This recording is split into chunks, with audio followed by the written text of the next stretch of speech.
So we're here with the lovely Ilka Tampke, the author of The Phenomenal Skin, which is out now in paperback, and I'm just going to be asking her a few questions. So Ilka, what inspired you to write Skin? So it was coming here and travelling down to the southwest area of Britain, specifically Glastonbury and some of the other ancient sacred sites around there, and just really loving those places and really getting a strong sense that I might have, as a European Australian, an ancestral connection to some of those places. And just the feeling that that gave me was so powerful, because where I live in Australia, none of us have that feeling. None of us can claim that relationship to place, that we have been there by an ancestral connection for thousands of years. So to kind of experience that or think that that might be possible, I found really exciting. And then that opened up a whole interest in ancient Britain and their spirituality and their culture, and I read about it and fell in love with it. Okay, brilliant.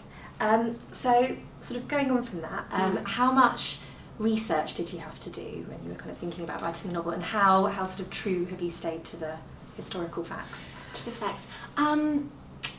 My research really, I read a lot of archaeologists' reports about the area just to get the facts of where the townships were set up and where the significant areas were, and especially the historical facts about the Roman invasion and the events that precipitated that and how that unfolded militarily.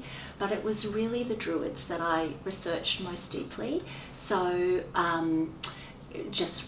we don't know a lot about what they believed or who they were. There's lots of mystery, lots of unknowns about them, but I read what there was to read about that.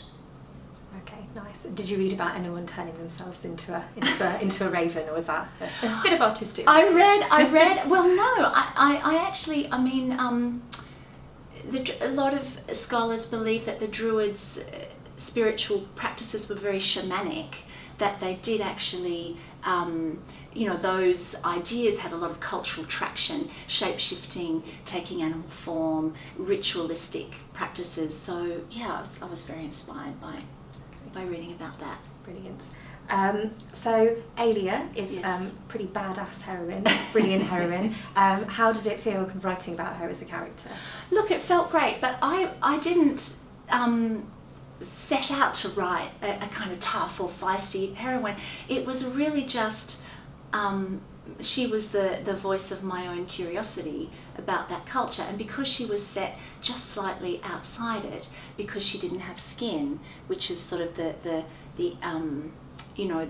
fabric of that belief system, I could use her point of view as a way to really look and see what was going on. So it was really her curiosity that I inhabited more than her kind of feistiness, I think. Badass. Yeah. Fair enough. But I definitely, I guess she's the autobiographical character to a degree. So, I didn't want her to be a walkover. Fair enough. And she is not a walkover. So we have to ask, where did the fish scene come the fish from? scene. That fish scene. Dear, oh dear. Okay, so it's a funny thing with the fish scene, because it came out sort of naturally to me. It felt like a natural progression. I didn't sort of think about it and then write it. It kind of emerged spontaneously. And then I had it in front of me and I thought, oh, I can't write that. That's absurd. But I showed it to some of my close writing colleagues and to my editor, and they felt, as I felt, that it actually had, a symbolic resonance. It had meaning that went beyond the slightly troubling kind of surface facts of the scene, and it's really about her relationship with knowledge, with the spirituality of her environment, and Taliesin in fish form represents that. And so it's a sort of a deepening, a drawing closer, going to the next level, I guess. Okay, fair enough. If you guys haven't read Skin yet, then you must read the fish scene and tweet us about it. You will know when you've got there, you will know. Are there any authors who kind of particularly inspired you? Look, there's so many, and I thought about this when you asked me that question, and I thought probably Madeline Miller, who wrote Song of Achilles, was one of the first books that I read when I was starting this book that I thought, wow, yes, you can really do this. You can write a very physical, very earthy, very real story with a big mythological sort of undertone or overlay, either one. Jeanette Winterson, The Daylight Gate, that I blogged about for you earlier, was also very inspiring for the same reason. Just a very sort of a sense of magic in the landscape that is totally believable, very, very physical.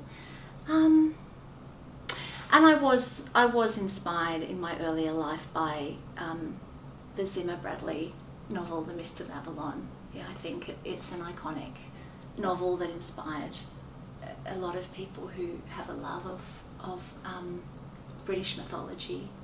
Okay, grand. And if Skin was made into a film, who do you think would play Ailia and who do you think would play Taliesin?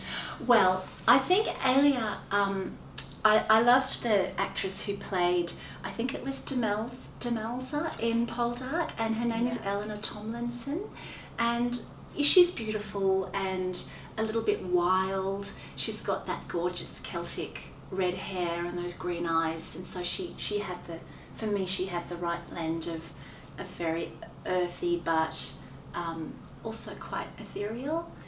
So yeah, I thought she was the best choice. Okay. And for for Taliesin,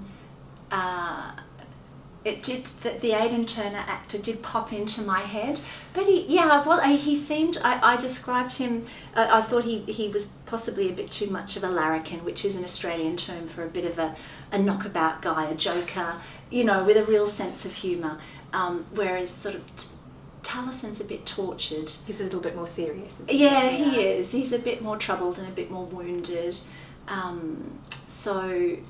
And I'm not going to remember his name, but he is the actor who played Utrecht in The Last Kingdom, and he's gorgeous, and he's troubled. I think it's Alexander Draymond, but I might be wrong.